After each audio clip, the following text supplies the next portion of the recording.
But I did want to speak on the Sooners a little bit here because it's Big 12 Media Day. And we kind of touched on the polls the other day where Texas ran away with the media voting. 41 of the 67 votes say the Texas Longhorns are going to win the Big 12. Then I think it's about 14 for Kansas State, which good on them. That's well deserved. They deserve some respect. Then it's Texas Tech and Oklahoma at 4 apiece. Yep. TCU 5th with just 3 votes. A couple things to point out here. First off, bit disrespectful to TCU. I was shocked to learn that out of the past 14 years, half of them, TCU has finished in the top 7 in the country, has finished the season in the top 7, half the last 14 years. Kind of weird to think about on that. Second thing to point out here, Texas Tech is building a pretty nice program over there. Yeah. Like, I do not understand. I talked about it on Off the Bench this morning. I do not understand the Texas football economy. Like, they have enough high school players so that A&M, Texas, and Oklahoma can all have top 10 recruiting classes. And then there's still enough players for Baylor. There's still enough players for Texas Tech. They love football so much and have so much money that every single player on Texas Tech gets $50,000. Like, it's kind of shocking how overwhelmingly large the Texas football economy is. But now, let's get to Oklahoma. Because, good on Texas Tech. But why? When I look at why, Aaron, does Oklahoma have so much more doubt surrounding them compared to that of Sark in Texas? Well, I do want to close the loop real quick. A question was asked in the chat from Cody about why did UGA have to cancel versus OU, yet Texas and Alabama have to face? That's because they played a game last year. So they're able to get both games, one in Austin and then this year in Tuscaloosa, where the Georgia-Oklahoma was going to be this year and next year. So they couldn't essentially do a home and home with both teams being a part of different conferences. That's the big difference, which I think Sean D just jumped in the chat as well and answered that somewhat as well. So thank you, Sean, for that in the chat. Back to your question, T-Bob, about why is Oklahoma not getting enough love compared to Texas? I still struggle this myself because I don't know why, and I know you got a better grasp on Oklahoma and their brand and everything they've accomplished. I get it. I just don't view Oklahoma as a monster brand for some reason when it comes to them versus Texas. So I still think Texas is such a behemoth in my mind that people give them more credit. I think people saw the product on the field last year. While it might not have been great, obviously it was better than Oklahoma. They thrashed Oklahoma. They returned a lot of starting potential on both sides of the football. It was an elite defense, a really good defense. They're elite talent at the receiving position. And you have a quarterback that I still think a lot of people are buying into, where you look at Oklahoma and you say, okay, not a great defense.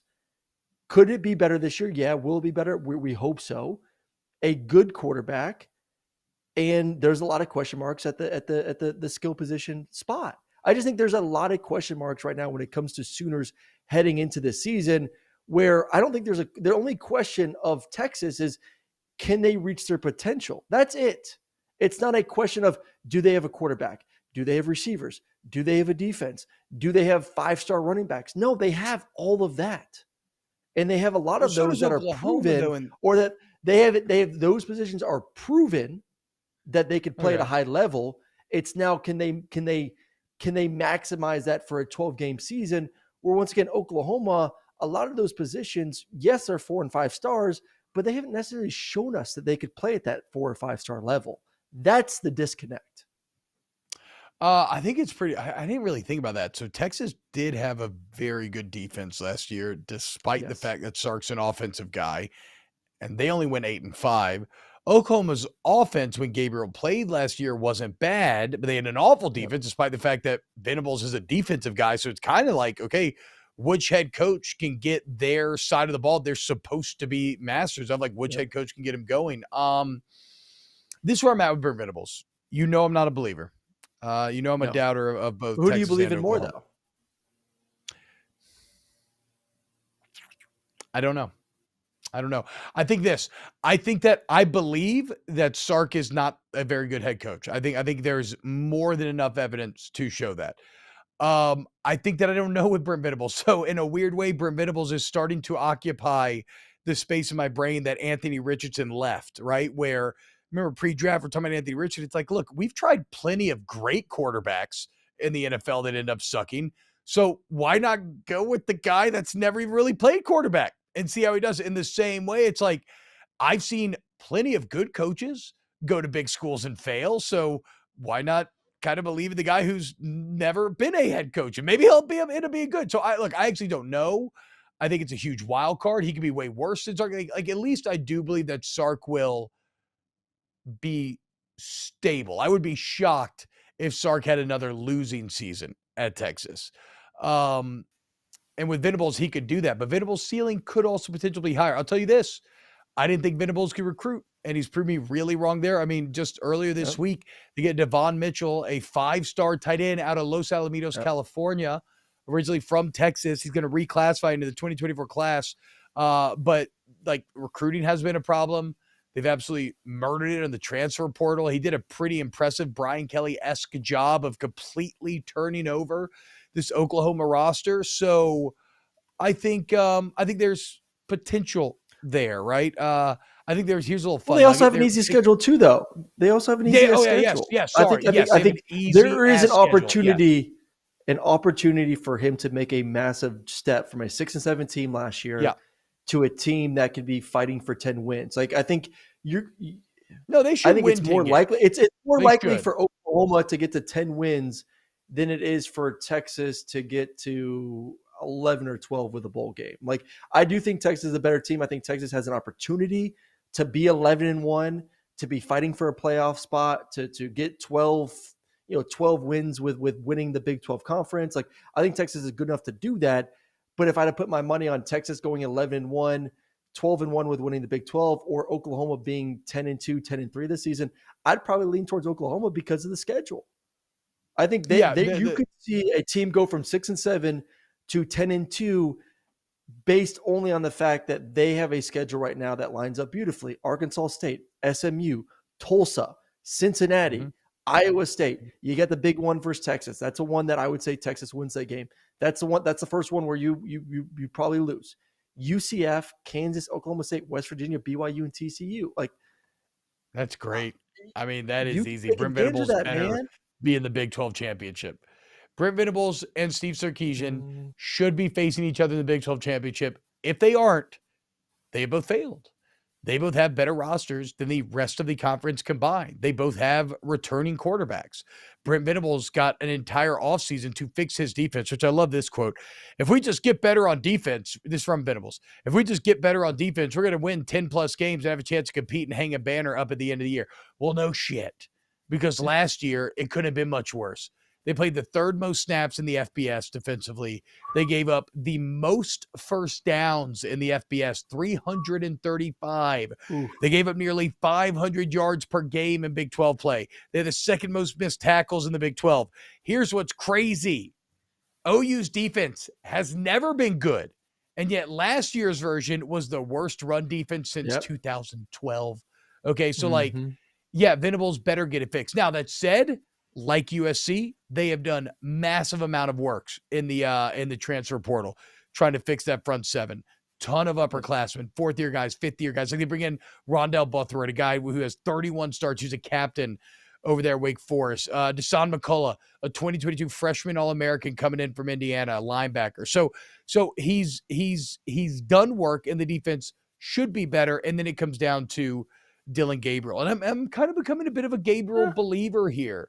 There was a piece the other day read in The Athletic where it was said that Gabriel sat down with Jeff Lebby. They rewatched all 12 games.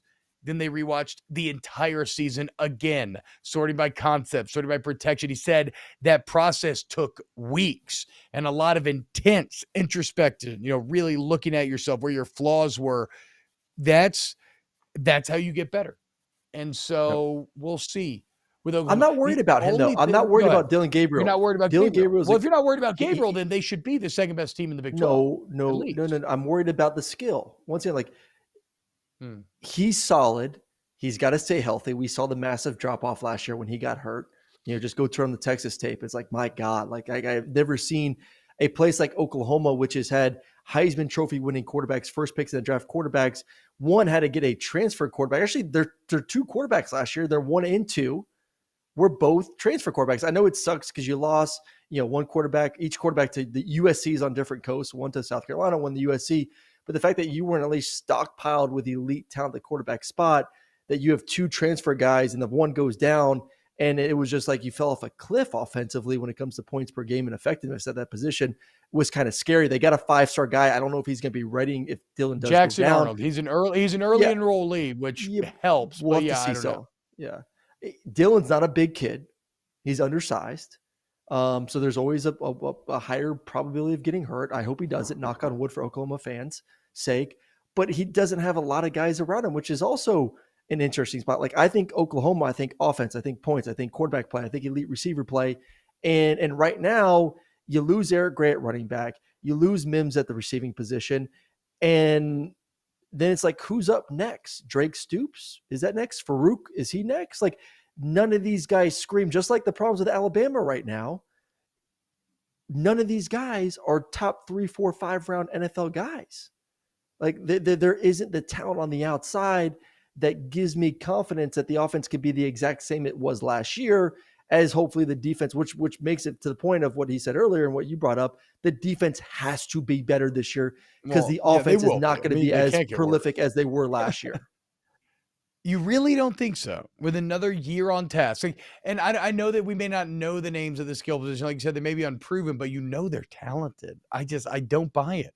The Big 12 does not play good defense. Like the offense should be very good. It's just Brent Venables gets that. The one thing that falls completely flat with me on the Venables front is the talk of culture. Because how can you sit there and claim that you took over a bad culture when you arguably took over the winningest culture the past 25 years? Yeah. And then you had the worst year in 25 years. Like no one, miss me with we had to remake the culture and, they didn't know what's expected of them. Like, well, what the fuck? Oklahoma's been winning. They won 6 Big 12 championships in a row recently. Yeah, I don't think he was necessarily saying it was a bad culture. It's just it's a different culture. It is going from an offensive mindset, which is a little bit softer, to look at what USC was this year. I mean, describe last year as tougher. You have been. Yeah, I get that, but it's still a changing process.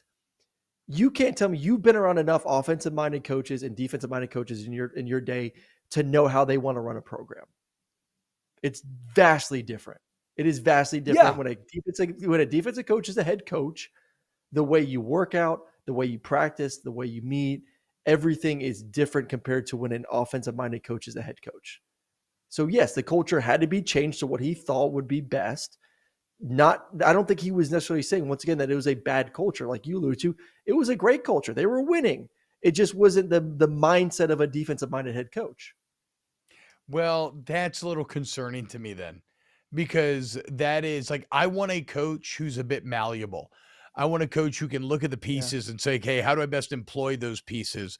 The jamming the square peg in the round hole is never a recipe for success. And so again, as you can tell, this is all not to say that I believe in Brent Venables, although again, he proved me very wrong, continues to prove me wrong in the recruiting trail. So that's a big feather in his cap when arguing. But but I just don't understand the full-on belief in Texas and the full disbelief in Oklahoma when Oklahoma still has a lot going for it.